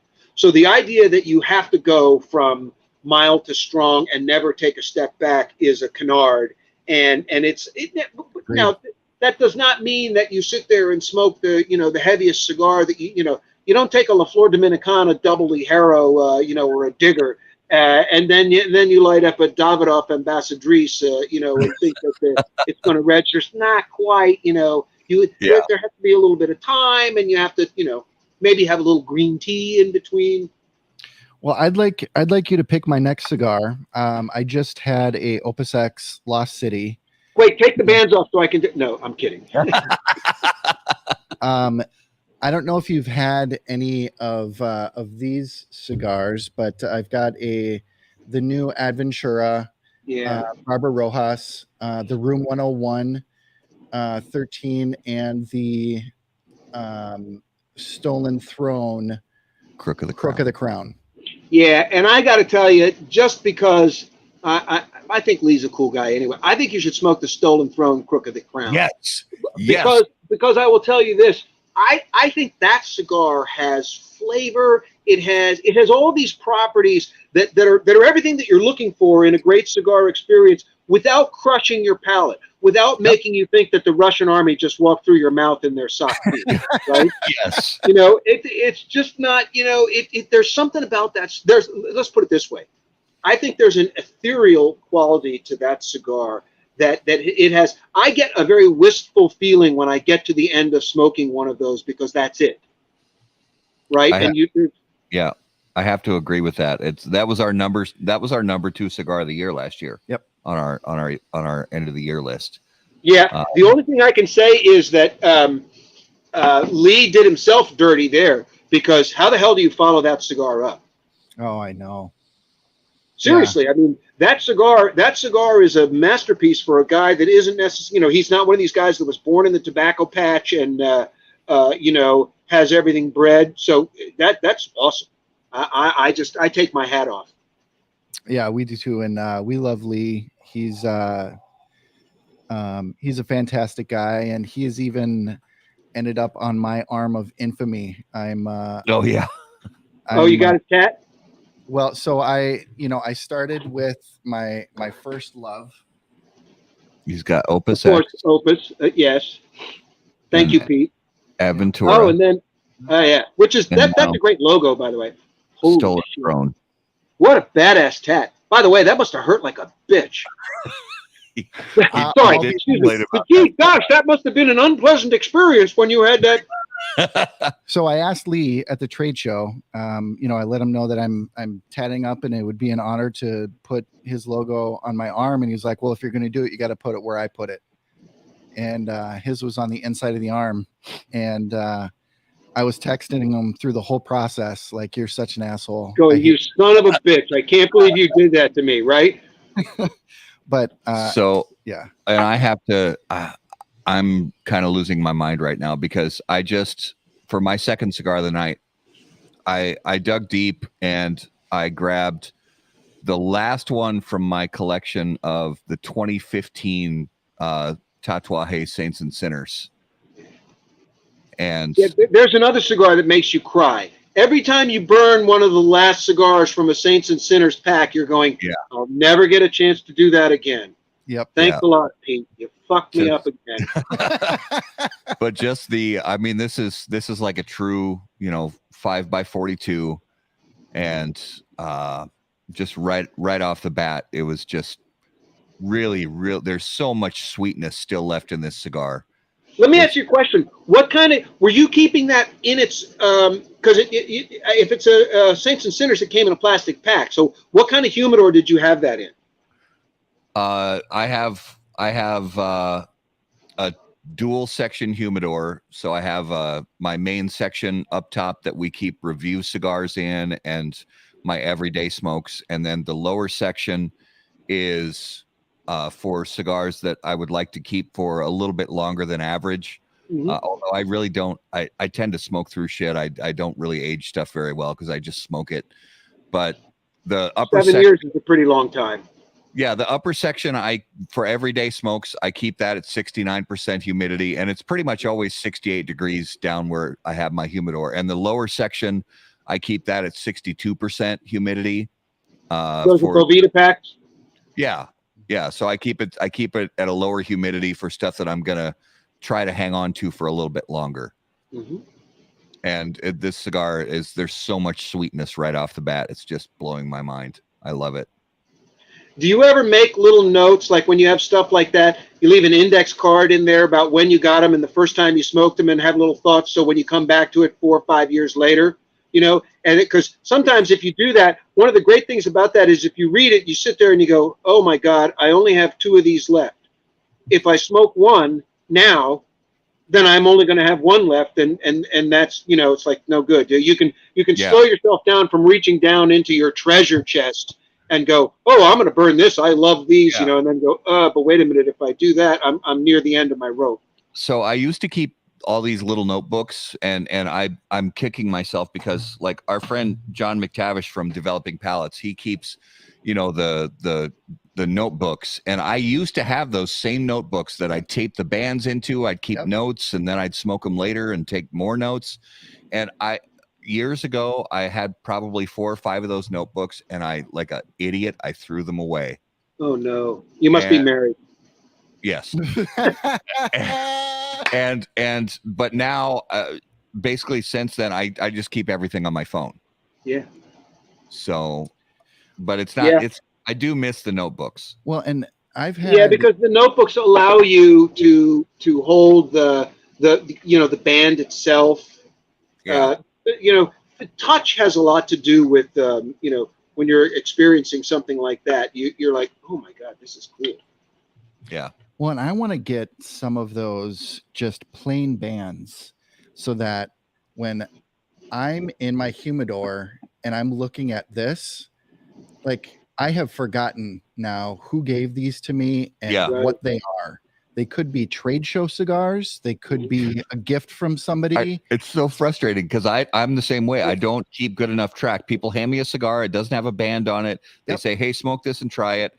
And then I bring it home and I'm in a rush and I throw shit in my humidor. And I'm like, 6 months later, I pull it out of there. I'm like, what the fuck is this cigar? So George, and the worst thing is, then you look at it and you go, oh, okay, wait a minute. I don't know whether this is a mailman cigar or this is a treasure that I have to find the right occasion for. Right. So George, what am I working with here? What do we got? Well, I like that. I love the Figurado. I love the look of that, and it's hard to tell through the cellophane. But I would say that Figurado might be San Andres wrapper. We got them at the trade show from somebody, and I don't fucking remember who gave us these cigars. Damn it! I know it's so bad. Yeah. And the other one's the Habano wrapper for sure. Probably an Ecuador Habano. And but let me. It's box pressed. Is that why it looks the way it does? Did you? I think you got that from Lee.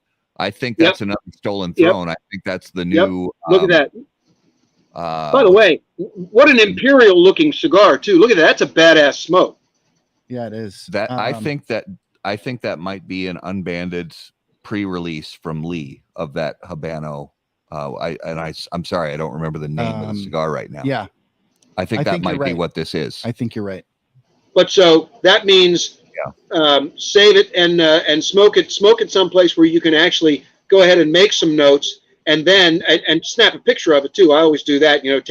Take a photograph on my phone and make a couple of quick notes so that I can go back and reference that, and then I can say, hey, by the way, did you give me this cigar? Right, and look at it. Yeah. Well, should we? Is it? Well, I want to know that one. This one, that right? one. Oh, this one. Okay. That one. So this question I actually got from our dear friend Jose Blanco. Uh-oh. Why do they call you? Why do they call you the Pope?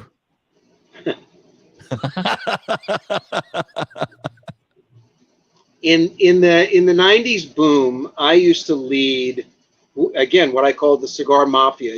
Rocky and Lido and Wayne and Cynthia and Carlito and all these different people. And we, in those days, we were probably doing the Big Smoke in 6, 7, or 8 cities, depending upon the year. So the day of the Big Smoke, we'd get together and leave the hotel in a rented big ass like one of those Tahoes with Jimmy Pendergast driving, and we would bomb around whatever city we were in, and I would take them to all the tobacconists, and bring them in and invite them.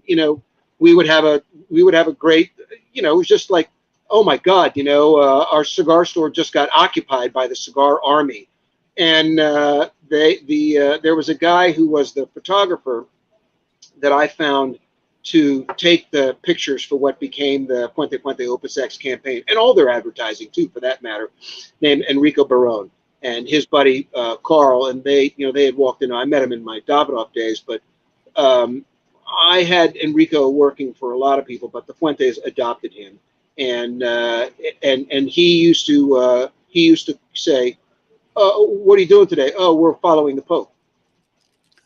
and that's it, And it would be. And by the way, that's where the Grand Havana Room came from. We were in Chicago. We went to this place called Berghoff's.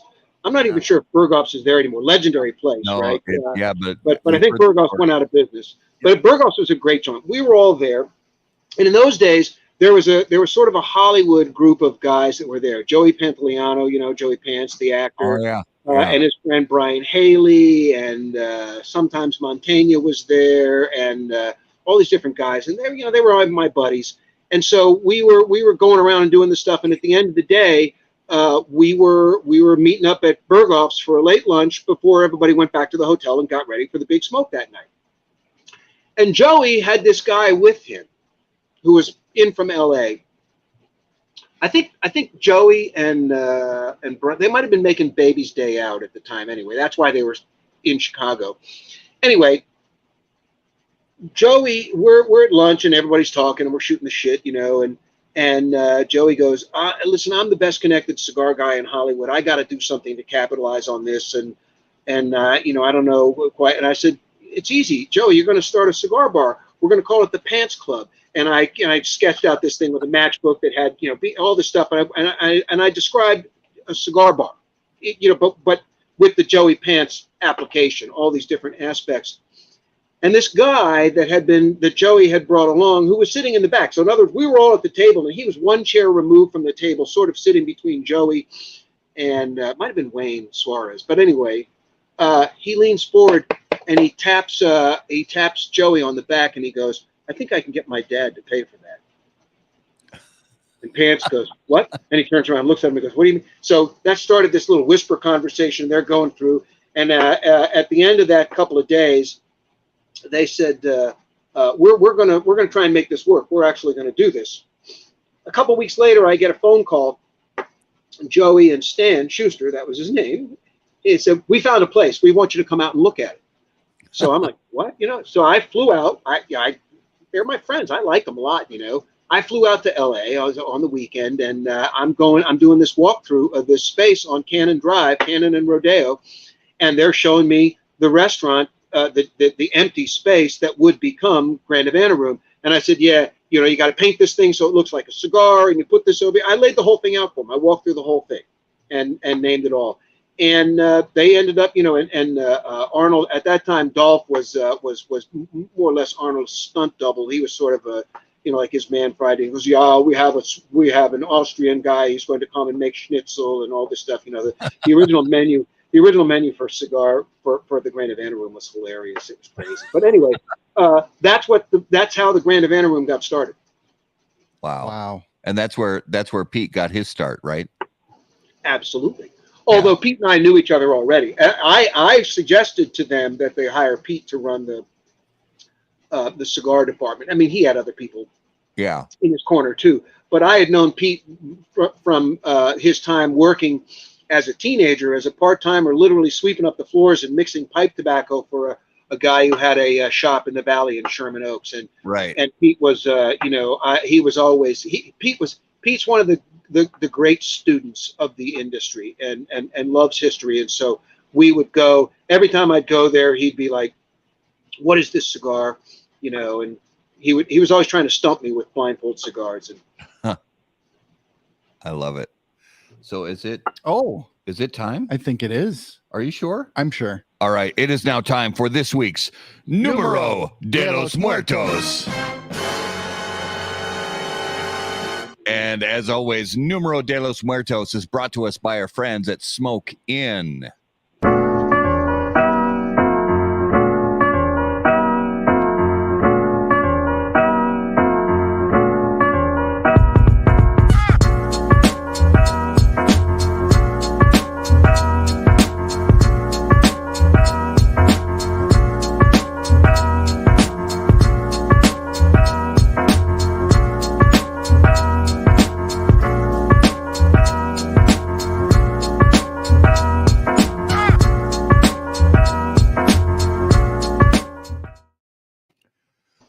Right, Numero de los Muertos, episode 173. Garrett, what do you have for us this week? This is a weird one.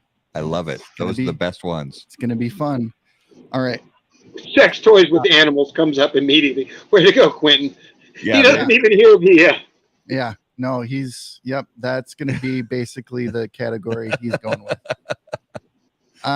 So here's the number. 12 people a year have died from this in the last 10 years. However, in the 80s, it had spiked to 40 people a year died in this place. And it's arbitrary. So it's not a specific geographical location, but there are many of these places across the country, and this is U.S. This is a U.S. Number only. So 12 people a year. It spiked in the 80s up to the 40s, but it is now down to 12. Okay. As always, George, you and I are going to play 20 questions with Garrett here and our viewers as well.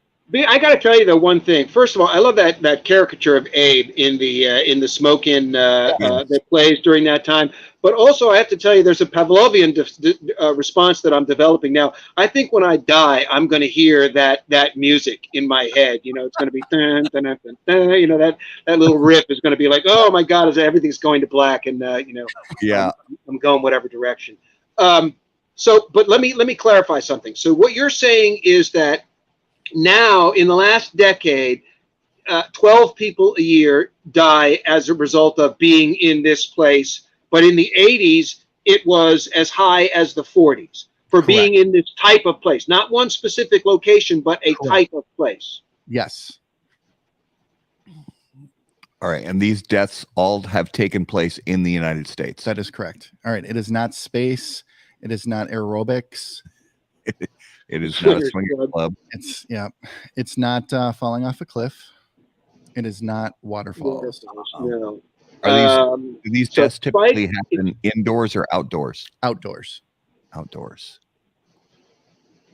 Okay, outdoors. And it spiked in the 80s to go up to as many as 40.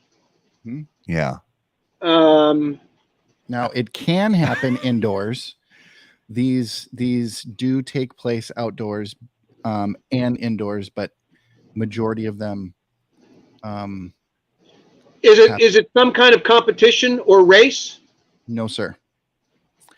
So it's definitely not porn sets. And does it? Yeah, right. That's a competition too. But does it involve vehicles or equipment? No, sir. Very good question. So it's not bungee jumping. Correct. Are these workplace accidents? They are not. Is it a recreational activity? It is not. It would be It's really not. sad. Wait a minute. It's not a recreational activity. No. But wait a minute. Did you ask it? It's not work related either. That's correct. So it's not work related and it's not recreational. Right. Does that mean people falling out of bunk beds?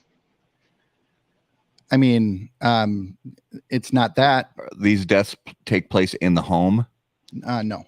No, he said it can occur indoors, but more often it occurs outdoors. Correct. Animals are not involved. On land or water? Land.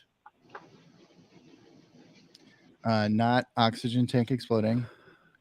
Window washing. No. We did window washing. That. Yeah. Yeah. Not tripping on a sidewalk. Spiked in the 80s. Yeah, what's spiked in the 80s? I'm trying to think. Tripping because they're walking on platform shoes. That's a good. I love it. No, I wouldn't. Is this one dark? It's not super dark. Because is it suicide related? No, it is not. Okay. I'm glad to know it's not that dark. Let me ask you this. Does it involve a passion? Are these people engaging in this activity willingly? Yes. Great question. It is. I have to add that to my fucking list. Well, I'll say questions. this. They're willing participants, but they wish they weren't there. Oh, wait a minute. Let's parse that. They're willing participants at the start of the process, but they wish that they weren't where this is occurring. So they're in boxing matches in prisons. I love it. No. Nope, it's not any kind of jumping. Is it a sport? It is not a sport. Interesting. It's not work related. It doesn't necessarily happen at home. It's not a recreational activity. Yeah. And it spiked in the 80s. And vehicles are not involved. Correct. What the hell? Vehicles and not vehicles are Vikings fans involved. Yeah. No, it's Buffalo Bills fan suicide. It could be in the 80s. There Yeah, would have been exactly. And willingly, yes, they went, but they hated the outcome, so of course they killed themselves. Damn you, Jim Kelly. Oh shit. Not game shows, not tree cutting. But wait a minute. I think the clue in all of this is you're saying that they wish they weren't there at the time that it happened. Is this an entertainment venue? No. So it's not concerts or anything like that. But all right, here's another clue. Cat Stevens wrote a soundtrack to a movie about these events. Cat Stevens wrote a soundtrack. Mm-hmm. I don't think T for the Tillerman qualifies as a. Wow, Cat Stevens wrote a song for the soundtrack of a movie. An entire soundtrack to a movie. So if you can think of the movie that he wrote a soundtrack to, that will give you a good clue as to the events that we're talking about. Big wave surfing? No, because it's not a sport, and you said it happens on land. Correct. Wow, Cat Stevens. So it's forced conversion to Islam. No, I want to use Google so bad right now, but I won't. This is actual Cat Stevens. This is when he was Cat Stevens, not Youssef. Islam, right? Okay. Steve Googled the movie. So if anyone remembers the movie Harold and Maude. Well, Harold and Maude was about a May-December romance. I don't remember the movie Harold and Maude. Tripping? LSD? No. A bad acid trip? Because that doesn't kill people. Was it a Harold and Maude? Well, wait a minute. Harold and Maude. In Harold and Maude, does he help her commit assisted suicide? He does, but how they met was At a funeral. They were going to funerals. Yep. So the correct answer is dying at funerals. From any cause? Any cause whatsoever. Dying at funerals. Did that happen a lot in the 80s? So anyone want to Why did it spike in the 80s? Does anyone want to take a stab at why it spiked in the 80s? Because people were being buried in waterbeds.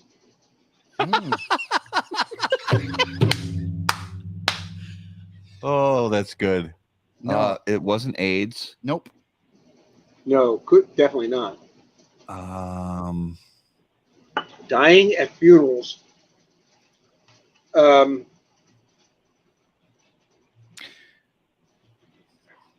funerals. So funerals in the 80s between two different groups were not respected like they are now, I guess. Two different groups. Yeah. What groups? Meaning religion? What was that, George? Meaning religion? Not religion. Ethnic groups? Nope.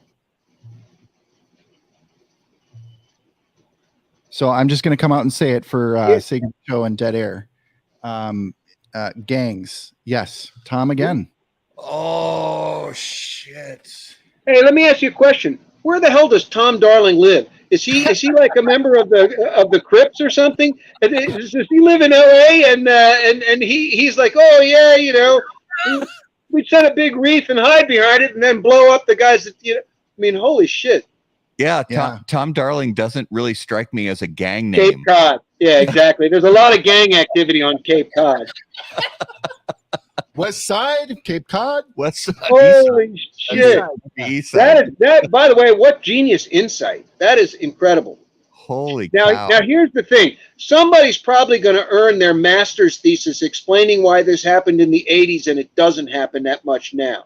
Yeah. What is the dynamic that prevailed other than, oh, I'd like to get to be older than 18.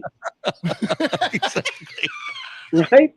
And so you know what? I'm gonna wear my Underoos pajamas to the gang funeral instead of my colors. You know, I'm gonna wear fucking Flintstones onesies and hope that nobody fuck out, and I'll cover up all my I'll wear fucking L'Oreal makeup on my ear tattoos. Fucking A, man. That is amazing. Tom Darling, man, you are a genius. Yes. That was good. Holy shit, that was good. Wow. You know what, man? That's the most sophisticated Números de los Muertos yet. That's absolutely mind-blowing. But I'm telling you, we got to find out. Somebody has to have dug deep and figured out why the hell it happened in the 80s and now it's down. Right. That's a good point. Yeah. One of the articles that I read was gangs now respect that place where they didn't in the mid 80s into the 90s, but it really peaked in again because they want to live past 17 or 18. Yeah. That's the deal. Like, I'd like to get to be old enough to vote. Yeah, that'd be good. And buy beer legally. All right, so that was a great one, and that was this week's Numero de los Muertos. See, there's that music. I'm telling you, man, I'm going to hear that fucking sound when I die. Every time something bad happens, I hear that sound. Exactly. All right, let's jump into the lightning round, and the lightning round brought to us by our friends at J.C. Newman Cigar Company, America's oldest family-owned premium cigar maker, creators of the popular Brick House, Perla Del Mar, Diamond Crown, and the American. J.C. Newman Cigar Company operates out of their 112-year-old El Reloj cigar factory in historic Cigar City, Tampa, Florida. For more information on their cigars or their visitor experience, please visit jcnewman.com. All right. And when you go there for that visit, did you guys see Drew Newman's Instagram post? The 116-year-old Cuesta Rey cigars they found? Yes. Mm-hmm. Yes. That's so awesome. Oh, that's worth a trip to Tampa alone. Absolutely. Yes, no doubt. All right, so George. And by the way, I'll put this to rest right away. I did not smoke those when they were released. 116 years ago, I had not developed the cigar habit that I have today. So Jose Blanco, I was not smoking those cigars. I barely had 2 nickels to rub together, and I couldn't spare one of them for a cigar. But Jose did smoke them when they were first released. So you weren't hanging out with President Taft and the boys. Nope. Fritz Mondale and Hubert Humphrey and those guys, yes, but yes. That's it. Yeah. All right, so George, if you could hear the thoughts of one living person for 10 minutes, who would it be and why? Wow. That's a good question. If I could hear the thoughts, and it could only be for 10 minutes, right? I wouldn't have to listen to them for more after that, right? Yeah. 10 minutes, one living person. Right now. Yeah. I would like to know what's going on in that scrambled pea brain of Donald Trump. Yeah. Do you think I would like to know if he really believes that he won the election. Sorry, I did not mean to make this political. We'll skip right over that. It's all good. It's all good. Yeah, there's a lot, that you want to think about in there and just figure out what the hell's going on. Mm-hmm. You do. You want to know. Yep. All right, George, if you were about to get into a fight, mm-hmm. what would your soundtrack music be? Wow, that's holy shit. You know what? I would probably want to disarm my opponents, so I would play Marvin Gaye's "Let's Get It On." Yes. Oh. Yes. I love when people take offbeat answers that aren't like me too, like rockin' like fight songs that they're no. They'd be like, what the fuck? Yes. Huh? Yes, that's it. Let's get it on. All right, George, the zombies are coming. You get to choose 3 industry people to be on your apocalypse fighting team. Who do you select and why?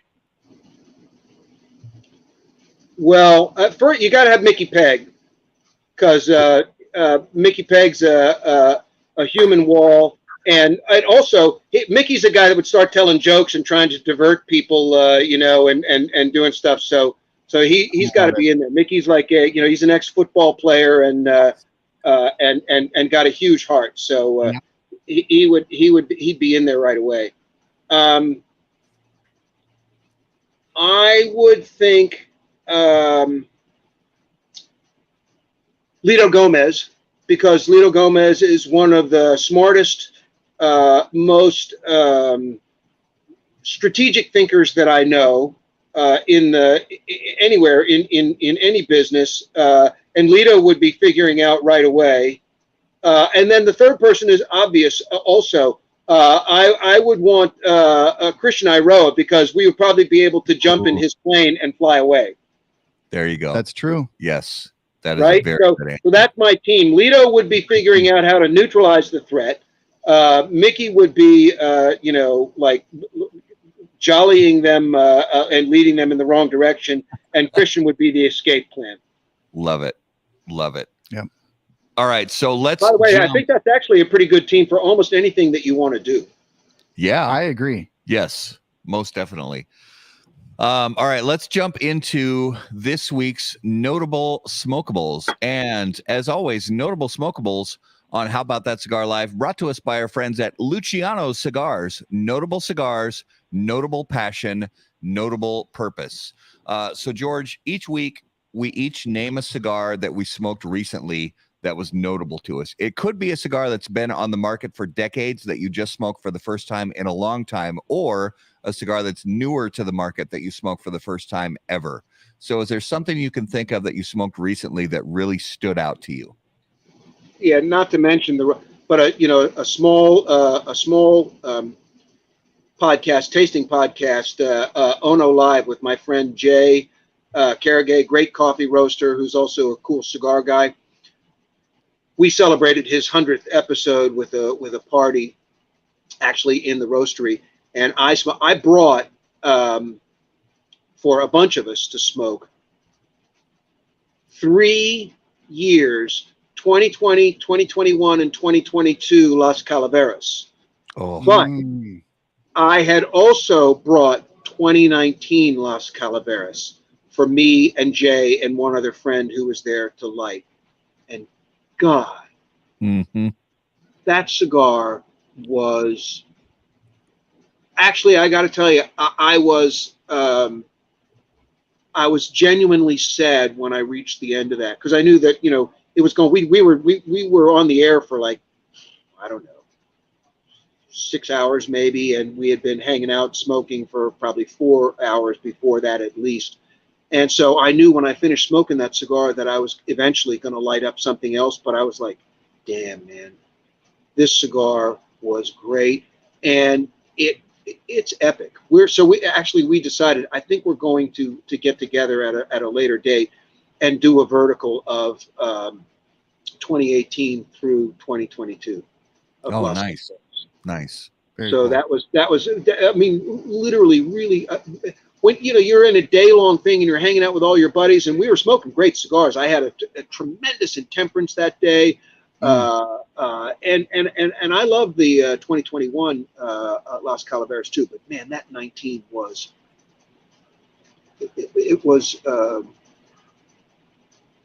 it was memorable in every way that you think a cigar can be, and it's one of the, how you can tell a great cigar.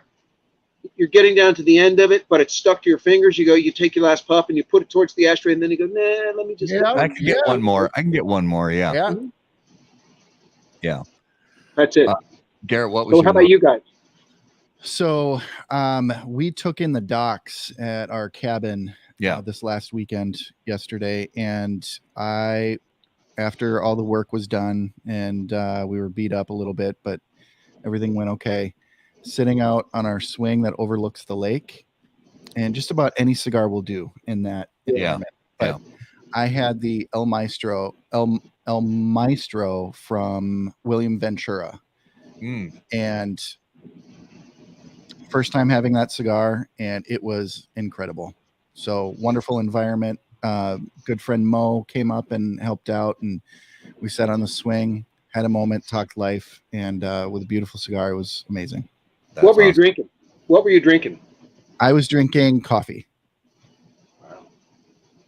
Nice. My notable this week was I almost want to use the term redemption cigar, but it's not really that. But so I smoked the Aganorsa leaf Cerberus in the Toro size. Mhm. And I say redemption because I bought a box of the Lonsdale size when they first released, because that's that thin Go-to ring. shape. Yeah, that thin ring gauge, that's my wheelhouse. Everybody knows that. But I finally bought a handful of the Toro size, and that cigar smokes so well in the 50 ring gauge. That 50 by 6, that 6 by 50. And I'm sorry if I'm getting the size wrong, but it's in that Close to realm that. of size, and just that blend, it was made for that size.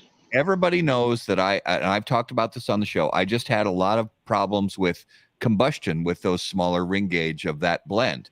But then when I got it in that bigger ring gauge, man, it just sings in that size. The blend really hits where I think it needs to hit in that size. So I was really pleased with that cigar a few days ago. So I'm excited to smoke through the rest of those, and even try the rest of the ring gauges, even into the bigger sizes on that one. Yeah, I'm not so much in there. How's that Crook of the Crown smoking? Well, and something about this is actually an original release. I forgot that I had a entire bundle, and I found it the other day rearranging some stuff in my aging humidor, and I was like, ooh, completely unopened, and Nice. they're stupid. Nice. They're stupid good. Yeah, I'm telling you, man. There's something about those. They're blue ribbon winners. Yeah. No, and you know what Lee has done, not growing up in the cigar industry, all of the relationships he has built, and growing what he has grown and how he's done it. I mean, my hat's off to him. Yeah, definitely. Nothing but love and respect for that guy. All right, so let's jump into let me finish that out. That was this week's Notable Smokables, brought to you by Luciano Cigars, improving lives through fine cigars. Please visit lucianocigars.com to learn more. So now we have coming attractions, and our coming attractions on How About That Cigar Live are brought to you by our friends at AJ Fernandez. Born and raised in Cuba, AJ Fernandez now produces unparalleled premium cigars in Esteli, Nicaragua. The AJ Fernandez portfolio of cigars provides blend, strength, and flavor profiles to match the preferences of any premium cigar consumer. Whether it's New World, Dias de Gloria, San Latano, Enclave, or Bellas Artes, you are sure to be satisfied with a premium cigar from AJ Fernandez. So, next week on the 26th of September, we have Chris Weber from Veritas Cigars on the show. And starting out the month of October, on October 3rd, we have Miguel Chodel from Crown Heads. And then on the 10th of October, we will actually be on the road live at Tobacco Grove in Maple Grove, Minnesota, talking with Jeff Hogan and the rest of the boys there from Crux Cigars. And then later on in October, we have Luciano Morales from Luciano Cigars. So, George, brother, man, we only touched on a tenth of the stories you have, but we are so grateful to sit down and learn from you, and would look forward to and relish the chance to sit down and talk to you again. So, thank you so much for being on our show tonight. Yeah, man. Hey, it was my honor, man. I really enjoyed it. Thank you, and you guys. I love what you're doing. I really do. I'm going to want to tune in when Luciano and Miguel are on, because I'm big fans. Both those guys. So that's dynamite. Great lineup, and I love it. So I hope we didn't bore people, and I hope they'll have an appetite for keep tuning in. And I'm happy. anytime you got a blank spot, call me up and we'll chat. Thank you so much, Appreciate that. sir. Much appreciated. Yeah, thank you, Hey, George. my pleasure. So for our viewers and listeners, guys, thank you so much again for watching and listening to How About That Cigar Live. If you're on YouTube, please click on the big red subscribe button. If you're on Facebook, rather, make sure to follow the page and like the page so you don't miss anything we have going on. For those of you listening on the audio podcast, make sure to subscribe to it on whichever podcast platform you listen on. We're so grateful that you listen to How About That Cigar Live. If you guys have questions, you can email us right on the website, howaboutthatcigar.com. Follow us on all social media at HBT Cigar. And of course, until we see you guys next time, burn cigars, Not bridges. Thanks, guys. Thanks, everybody.